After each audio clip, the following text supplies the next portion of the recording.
你见过这样的金刚芭比吗？光看脸蛋以为是个小学生，再看看肌肉，简直不要太棒。他的名字叫做凯蒂·伯恩，甜美的外表加上强健的体魄，在国内一夜爆红。因为长相酷似王祖贤，被网友亲切地誉为小王祖贤。年仅16岁的他就来参加美国忍者勇士，闯关成功者将会获得5万美刀。他目前还是一名在校生，脸上青春的气息如同刚刚盛开的鲜花，充满着朝气蓬勃的生命力。然而让人意想不到的是，主办方根本没把选手当人，赛道升级成今年最难的赛道，一次又一次的挑战选手的极限。这哪是选勇士，这简直就是在选美国队长。现在想要拿到5万美刀，简直比登天还难。前面的10几名选手都纷纷一去不复返的掉入水中。比赛开始，只见他蜻蜓点水般轻松跨过水上梅花桩，来到第2关三文鱼台阶。这里需要消耗选手大量体力，凯蒂需要抓住单杠引体向上，只要有一点失误就会掉入水中。像这种引体向上，不是我吹，我最多只能做一个。然而凯蒂身材娇小，却爆发力十足，他本是攀岩选手，这对他来说根本不是事。凯蒂来到第3关，10几个活塞悬挂在空中，而且这种关卡也是第一次出现，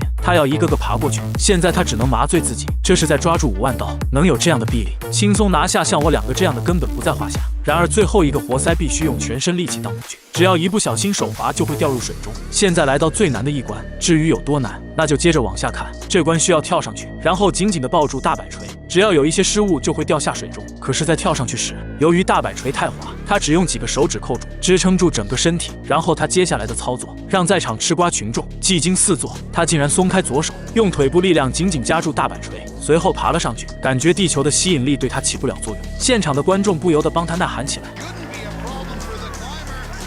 在第5关中，难度使级提升，凯蒂需要在旋转的蜂巢上旋转跳跃，接力前需要调整好方向，每一个动作都是对体力极大消耗，蜂窝之间距离也不相同，这需要有惊人的爆发力、惊人的臂力和腰力。在我看来，美国队长也不过如此。现场的亲友团也跟着兴奋起来，毕竟前方就是5万美刀的大奖了。如果凯蒂赢了，家里的房贷就有着落了。看得出来，凯蒂表情让他有一些痛苦。随后他大幅度荡起身来，跳向下一个蜂窝轮，还剩下最后一个。这时他又开始荡起身来，稳稳地落在平台上。凯蒂又通过一关，现场观众也跟着沸腾起来。这一幕他直接碾压忍者勇士的大咖们。来到最后一关，这关由4个机械手臂组成，是对上升的爆发力绝对考验，特别是手的抓握力。然而最后的机械手臂是反向安装的，把握不好就会掉入水中，之前的努力将会付之一炬。随后凯蒂荡起身体，用力抓住最后一个机械臂荡下去，拍下成功闯关按钮。这也太强了吧！尽管他的身材娇小，但是他的爆发力不输任何男人，而且是关卡调整以来第一个挑战成功的。现场的观众在疯狂呐喊，见证了这个时刻。注意看他手臂贴的胰岛素和血糖仪检测器。然而谁能想到他是个糖尿病患者？身患糖尿病的他不仅没有被病魔打倒，反而以强者的姿态展示了身体的极限，登上了荣誉领奖台。他的行为证明了一句话：强者不会抱怨生活。